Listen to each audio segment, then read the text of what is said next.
Eu, pastor, há 32 anos, servindo a Deus. Casados há 27 anos. Eu, filha de pastor e ateia.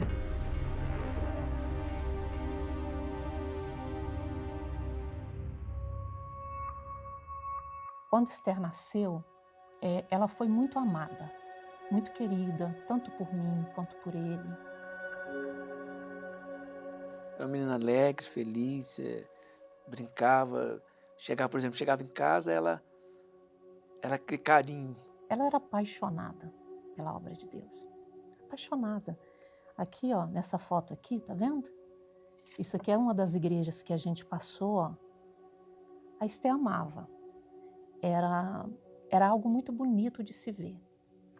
A mudança começou quando ela, no finalzinho do ensino fundamental, ela estava entrando já na pré-adolescência. Dali em diante a gente começou a perceber certas mudanças no comportamento dela. Com isso ela entrou no ensino médio. Ela queria muito sair para poder ir nas amigas. E dentro de casa, Esther começava a dar sinais de agressividade. Aquela que era doce, era amiga, carinhosa. Aí a gente passou a como ser inimigo. E um dia ela passou por mim, a gente estava dentro de casa e eu percebi umas marcas na perna dela. E ela com os braços levantados para cima, foi quando eu olhei e vi as marcas aqui. Eu chamei ele e mostrei. Eu falei, isso não é coisa que ela está se esbarrando. Ela está se cortando.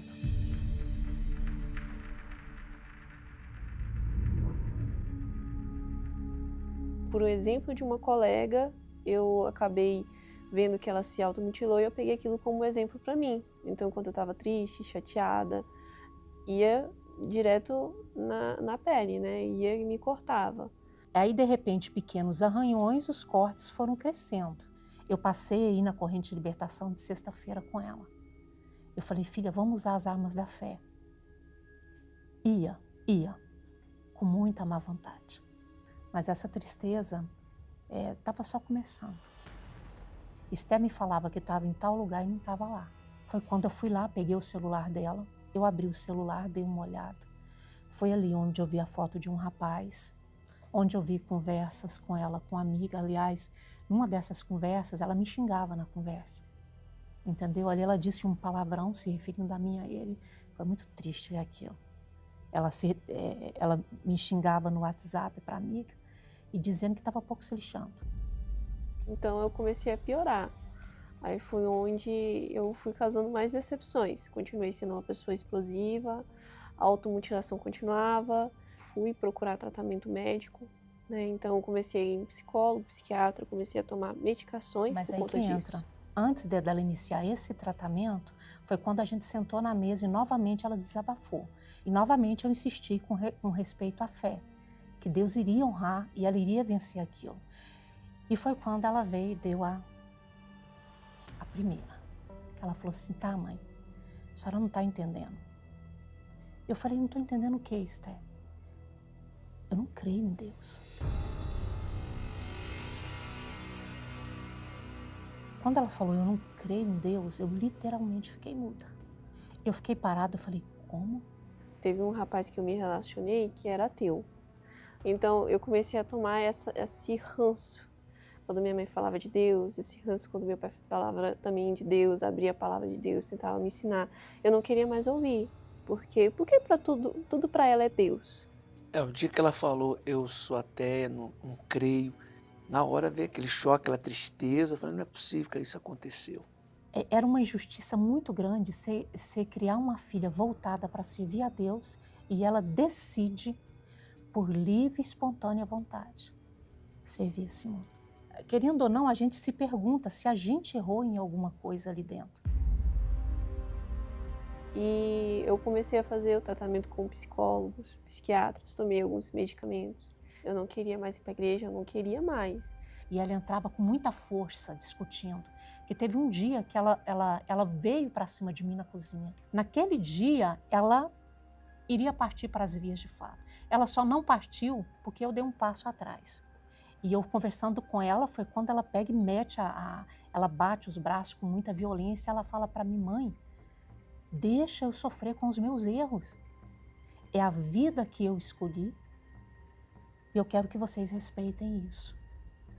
E a gaveta dela estava transbordando de medicamento, porque toda hora que ela ia no psicólogo, no psiquiatra, ela voltava com medicamento diferente. Me relacionei com homem, com mulher, experimentei bebidas alcoólicas, não cheguei a ser uma pessoa viciada, mas eu tinha uma certa frequência. Enquanto eles estavam na igreja, eu estava em casa fazendo o errado. Quando você olhava para o altar e via o seu pai, o que passava pela tua cabeça? Eu não conseguia crer naquilo. Eu achava que ele estava errado sob o ponto de vista dele. Como era para o senhor saber que a sua filha estava ali e não acreditava naquilo que o senhor estava pregando? Realmente foi uma guerra, porque até mesmo as pessoas percebiam do lado, né? Ela cruzava os braços, então balançava a cabeça. Ali, naquele momento, eu intensifiquei a minha guerra espiritual. Eu participava da oração do meio-dia, eu consagrava água e eu lavava o quarto dela com aquela água. Quando eu pegava, deitava na cama dela e, meu Deus, é o Senhor que traz à existência aquilo que não existe. Então, meu Deus, faz nascer dentro dela o que ela diz que não tem. Eu não sei mais o que fazer. Eu não sei mais como agir. Eu estou pronta para o Senhor fazer o que o Senhor quiser. Era uma oração que eu passei a fazer quase que todos os dias na cama dela. Ali entrou também os votos que a gente já vinha fazendo no altar por ela. As fogueiras santas que a gente vinha apresentava a vida dela no altar. Foram inúmeras. Um belo dia, eu pego o celular dela e tem dois vídeos de despedida.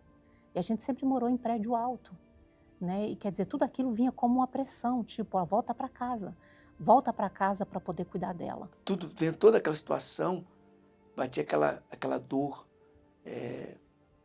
Poxa, estou no teu altar servindo há anos e pregando a tua palavra, servindo o Senhor Deus vivo. Olha só como está a situação dentro de casa. Eu vivia na prática tudo aquilo que eu ensinava para as mulheres dentro da igreja. A questão da perseverança, de insistir em bater na porta de Deus. E teve uma fogueira santa nesse período, a gente estava na igreja do Santo Antônio Descoberto. Foi quando começou ali o propósito e eu tinha que subir o altar pela vida dela.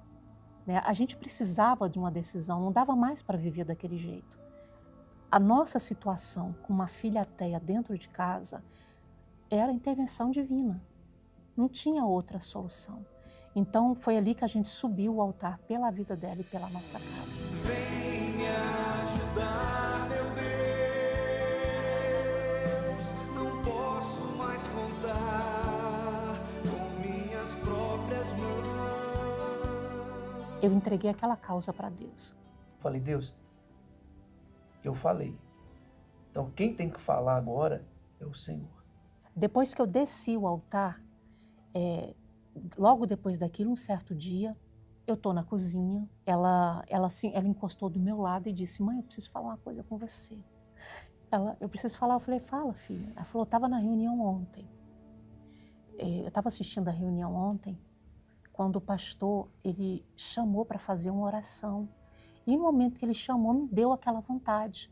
E eu levantei do banco e comecei a orar. Eu me levantei, me ajoelhei, e naquele momento de oração veio a voz de Deus. Sem dúvida nenhuma era a voz de Deus falando, o que você tem a perder? Então aquele dia é como se uma ficha tivesse caído. O que eu estou fazendo? Eu olhei para ela e falei assim, Deus falou contigo, filha. Ela olhou para mim, ela olhou para o teto, ela olhou e falou assim, eu não sei, eu acho que falou. Eu falei, e aí, o que você vai fazer com o que você ouviu? O que você vai fazer agora? Ela falou assim, eu decidi que eu vou parar com a medicação. Foi a primeira coisa que ela fez. É como se algo tivesse mudado dentro de mim. É como se houvesse uma luz. E isso foi evoluindo. A pessoa que mentia, não mentia mais.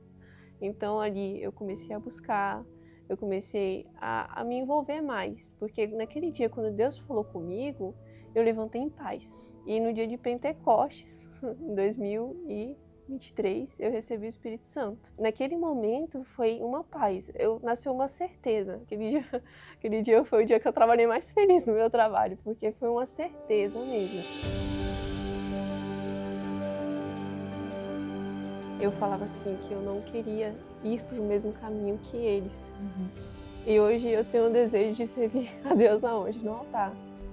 Hoje é a felicidade, hoje a paz, a alegria de estar aí servindo a Deus, estar no grupo, dedicando, cheio do Espírito Santo.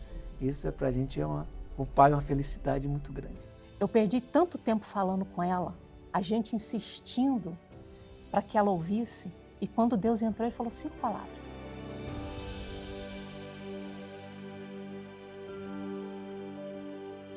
Tudo aconteceu porque vocês não desistiram de mim, né? E vocês lutaram, vocês perseveraram, e eu queria dizer para vocês que eu sou muito grata por isso. Por vocês não terem desistido de mim, por vocês terem orado, terem tido paciência. Eu agradeço a vocês. Muito obrigada.